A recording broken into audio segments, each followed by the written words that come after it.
Романскиот производител на автомобили Dacia воведе сериозни новини кај својот најпопуларен модел од класата на мали SUV модели Dacia Duster.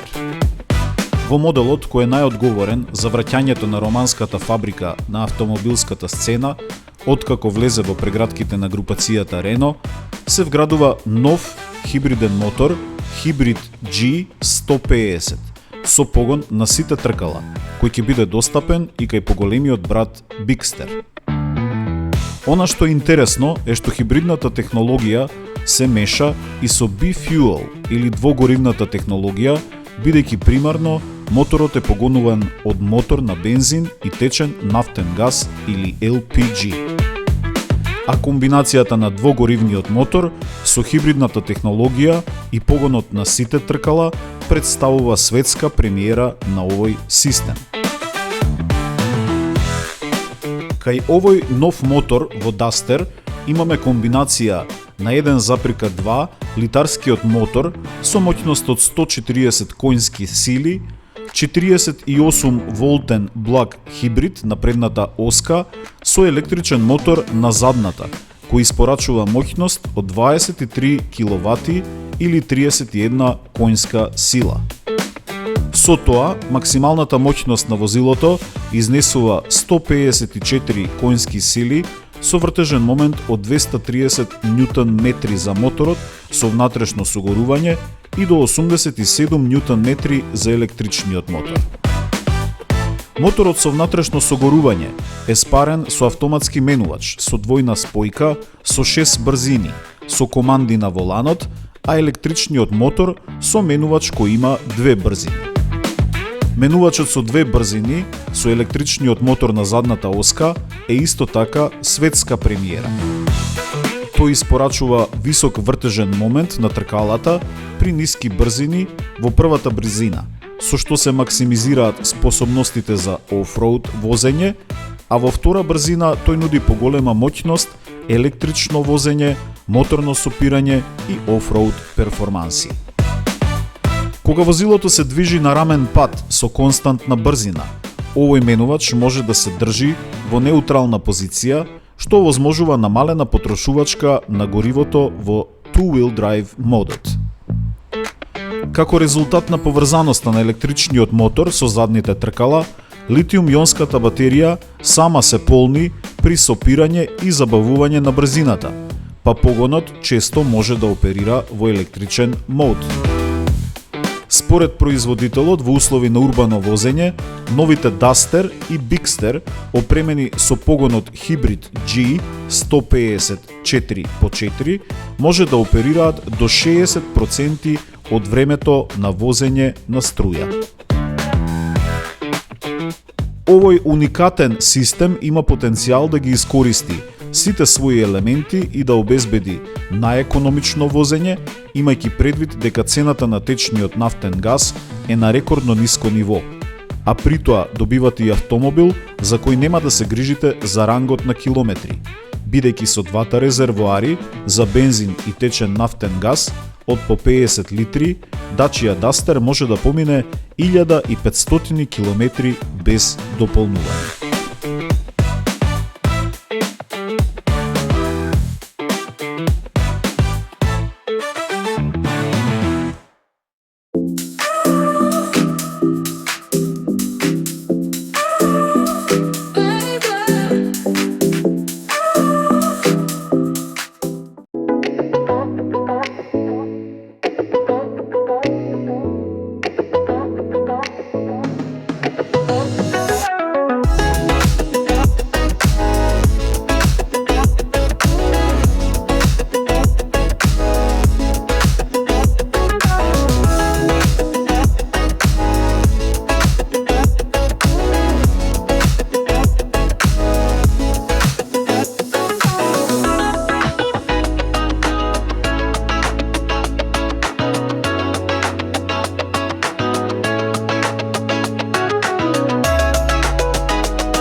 Корејскиот производител на автомобили Kia веќе го изложи својот амбициозен план за посериозно влегување во сферата на електричните автомобили.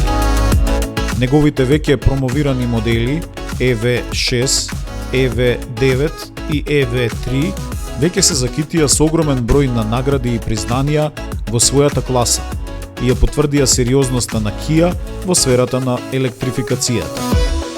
Сега, како што самите истакнуваат во Kia, дојде време да се лансира и новиот електричен SUV модел под името Kia EV5, кој заедно со EV4 има задача да ја популаризира оваа зелена технологија во палетата на корејскиот бренд.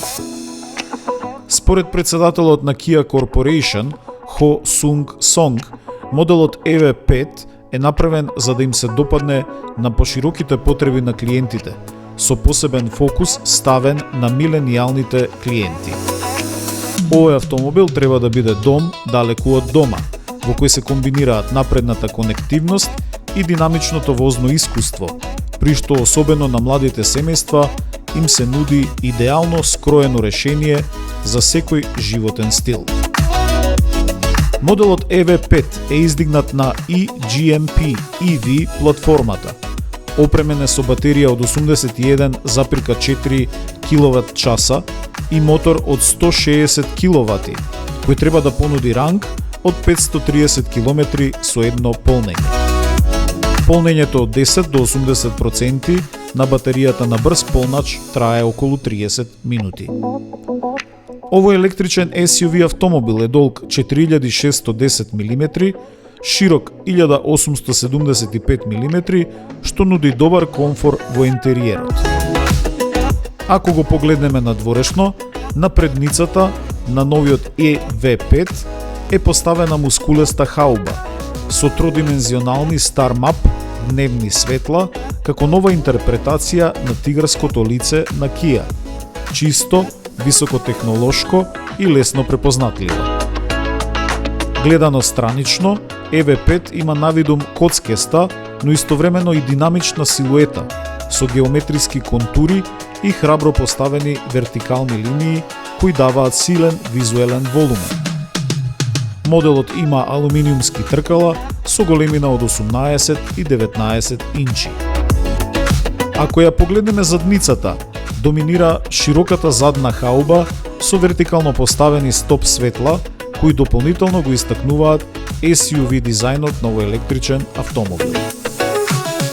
Во интериерот, Kia EV5 е опремен со софистицирана трозонска клима, со која сите патници, вклучувајќи ги оние во задниот дел, може да уживаат во персонализирано подесување на температурата. Пространиот интериер е опремен со панорамски широк дисплеј, што комбинира инструмент кластер со големина од 12,3 инчи, инфотеймент екран со истата големина и уште 5-инчен дисплеј за контрола на климата.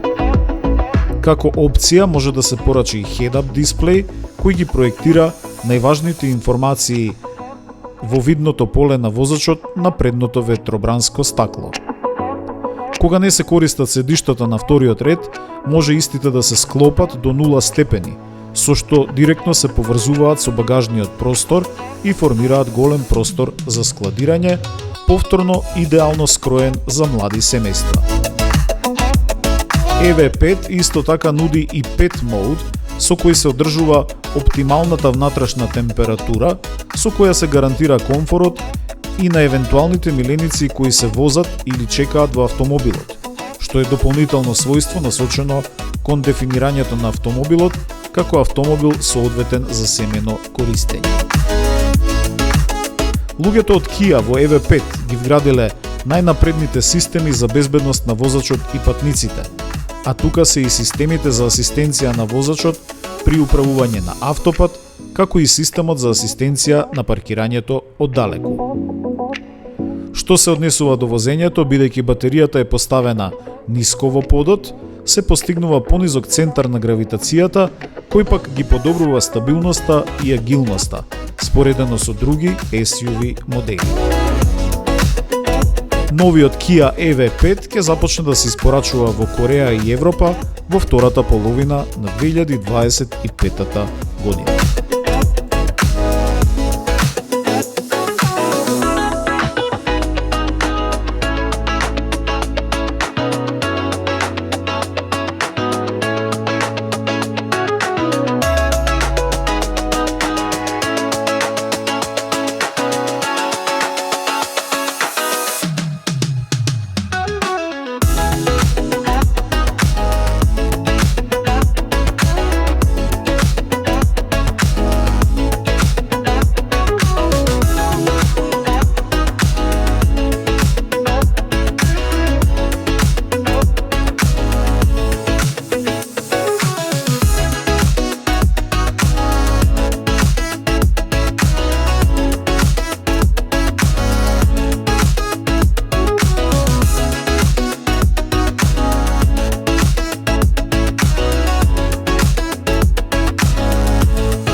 За атрактивниот SUV модел на Audi под името Q3, кој 10 години функционира како вистински бестселер на брендот од Инголштад во сегментот на премиум компактни SUV автомобили и кој доживеа сериозно освежување оваа година, веќе направивме прилог во една од нашите претходни емисии.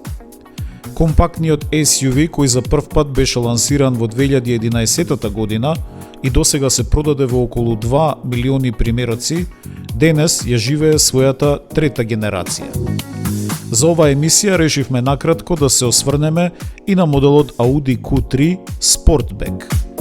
Иако се работи де факто за поспортска варијација на моделот Q3, која за прв пат беше промовирана во 2019 година со втората генерација на моделот, а официјално лансирана следната година со моделот RS QR, овој автомобил навистина заслужува да биде презентиран и посебно.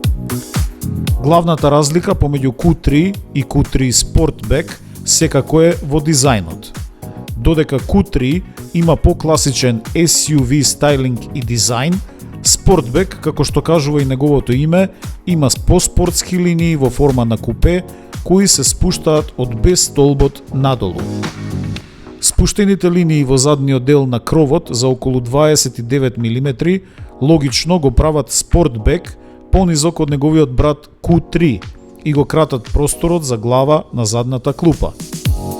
Дополнително, цената на спуштените линии се гледа и во просторот за товарање во багажникот, кој кај Q3 изнесува 530 литри, додека Sportback може да се пофали со волумен за товарање од 460 литри.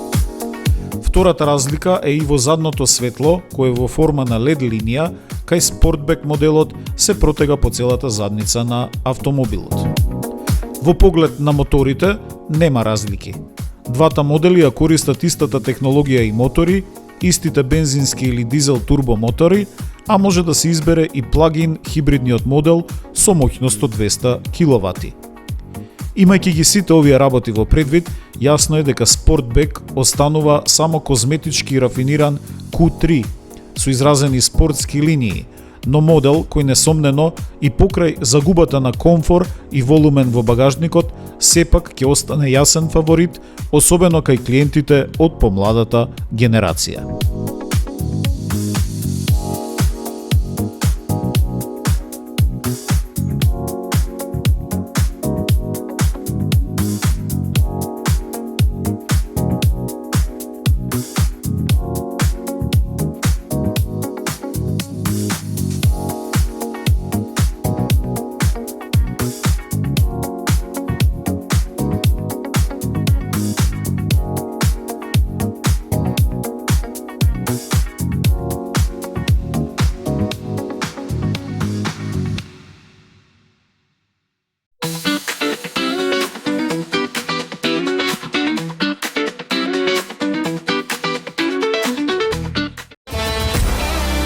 што вози, работи подобро со Liqui-Moly. Моторни масла и адитиви, произведени во Германија.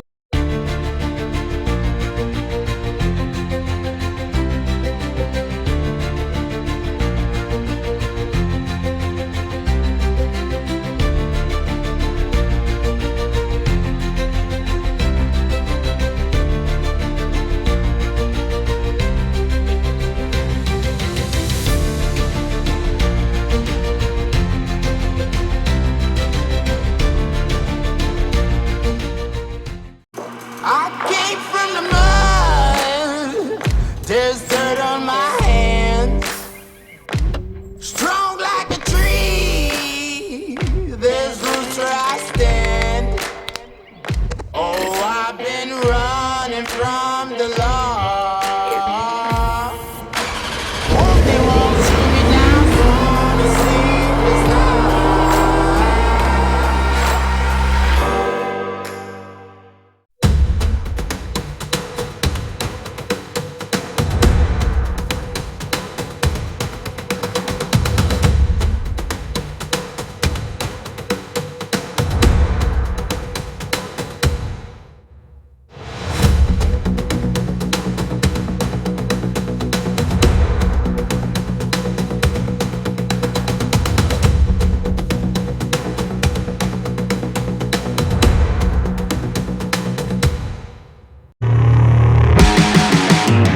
Got so much weight on my shoulders,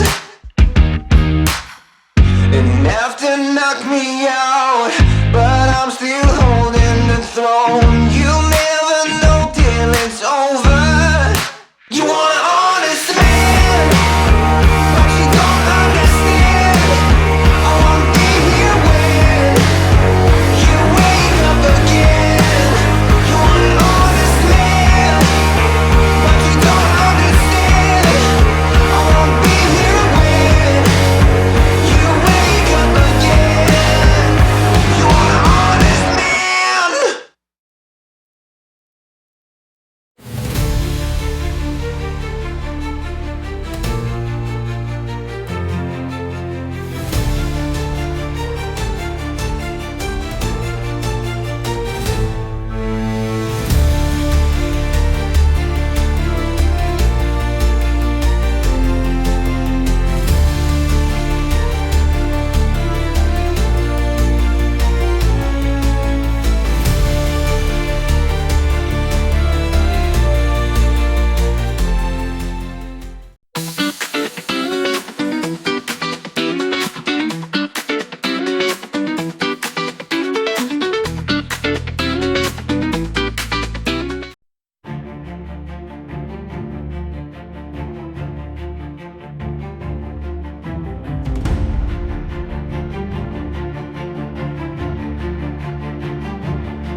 Казната, која има потенцијал целосно да ги смени правилата на игра во економијата и бизнисот, започна овој август.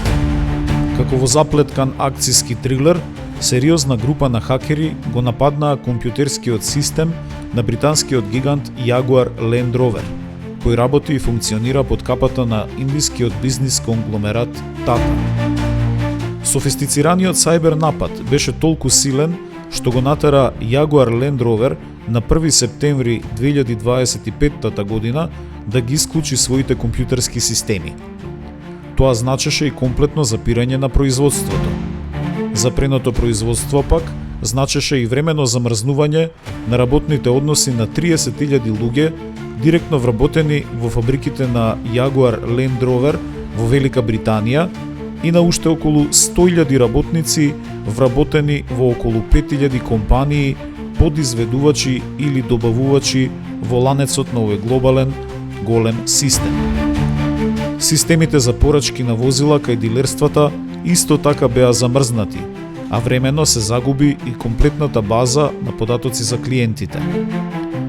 За природата на нападот кој бргу по првиот удар го превзема хакерската група на најверојатно млади екстремисти кои добро го владеат англискиот јазик и кои се сомничат во уште неколку напади од сличен тип на големи корпорации во Британија, се уште нема многу детали. Се предпоставува дека се работи за сајбер напад во кој е побарана сериозна сума на пари како откуп за да се оспособат повторно компјутерските системи и вратат базите на податоци, што како напад полесно се решава од wipe-out нападите, кои пак имаат агресивна и уништувачка моќ и во кои податоците се бришат целосно и неповратно. Она што веројатно изненадува е што Jaguar и Land Rover воопшто немале осигурување за ваков тип на штети, кои според официјалните осигурителни компании во Британија, во вакви ситуации ги превземаат сите активности за санација, од форензичко истражување на нападот, активности за санирање на штетите, финансиска компензација во случај на запирање на производството, па дури и формирање на тимови за преговори со хакерите за враќање на оштетената IT инфраструктура или база на податоци. Според последните информации, фабриките на Jaguar Land Rover во Британија не беа во функција околу 5 недели, а имајќи ја предвид неделната динамика на производство од околу 5000 возила пред тоа, економските модели проектираат неделна загуба за фабриката по основ на овој застој во производството од околу 108 милиони фунти неделно. За враќањето во живот на производителот на автомобили се погрижи и британската влада, која издвои 1,5 милиарди фунти комерцијален кредит кој Jaguar Land Rover ќе ги исплаќа во следните 5 години и со кои се настојува да се санираат направените штети од нападот и запреното производство. Целта на оваа помош на владата секако е да се зачуваат работните места пред се.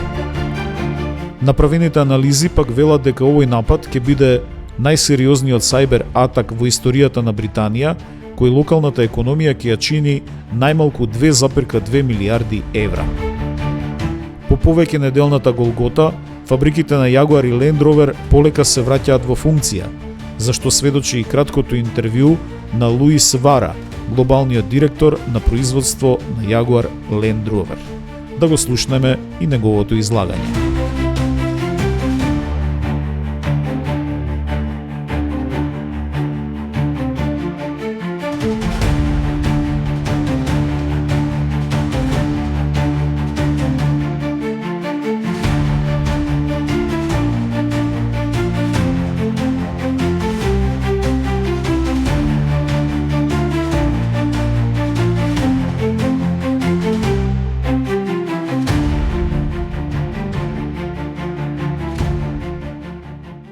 Today marks a significant moment in our journey back to full vehicle production for our people, suppliers, customers, and retailers as we begin the controlled phase restart of our operations, starting with our Wolverhampton plant, where we make engines for our luxury vehicles, vehicle manufacturing in Nitra, Slovakia, and our battery assembly center in the West Midlands.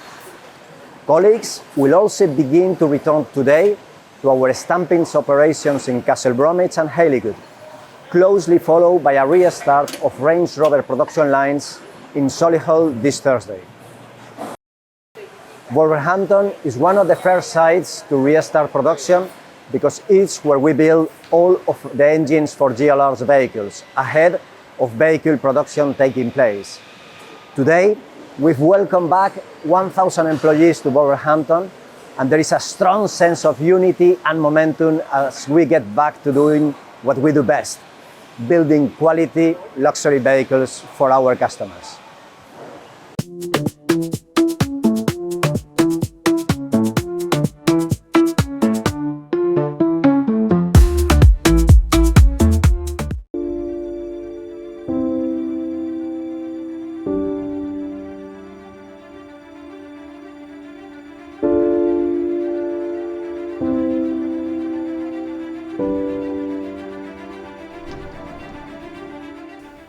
Das Experimental-Ladefahrzeug 2025, das ist ein rollendes Forschungslabor bei Mercedes-Benz und soll auch einen Blick in die Zukunft geben, insbesondere beim Thema Laden. Wo ist da Mercedes-Benz dran? Wo wollen wir da hin? Wir hätten es auch in eine E-Klasse oder C-Klasse bringen können. Allerdings wäre es dann eng geworden, da drin zu arbeiten. Das heißt, für uns war der Anspruch, wir wollen ein rollendes Labor bauen. Ein rollendes Labor, was sich auch stetig weiterentwickelt. Wir wollen das Thema Laden einfach gesamtheitlich betrachten. Und zwar denken wir von der Infrastruktur bis hin zur Batteriezelle. Der gesamte Weg ist für uns wichtig.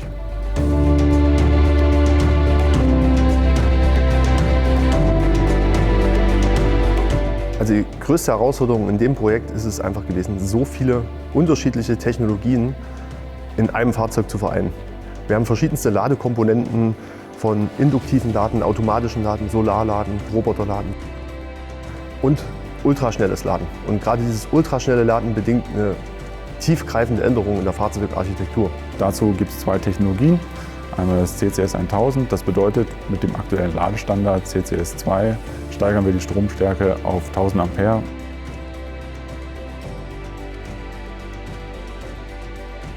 Beim Megawatt Charging, kurz MWC, da loten wir die Grenzen des technischen und physikalischen Machbaren aus. Und hier laden wir über 1 Megawatt.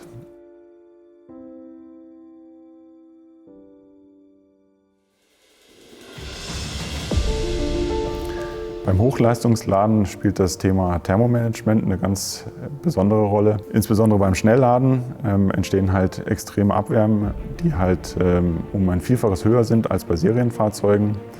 Und um diese Abwärme wegzubekommen, da braucht man halt ein sehr performantes Thermomanagement.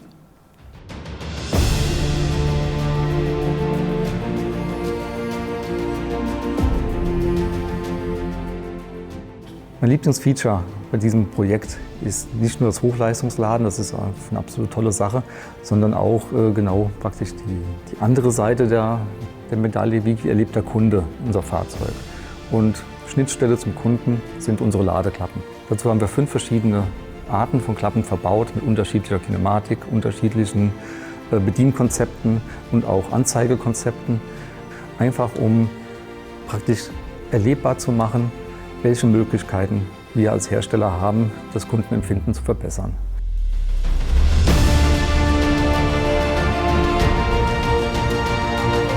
Ich finde persönlich die automatischen Features am Unterboden sehr interessant.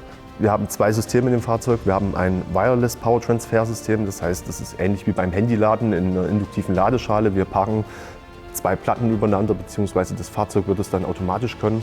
Und dann übertragen wir schon Energie. Der Kunde muss nichts machen, ich muss nichts anfassen, ich muss einfach das Auto einparken lassen.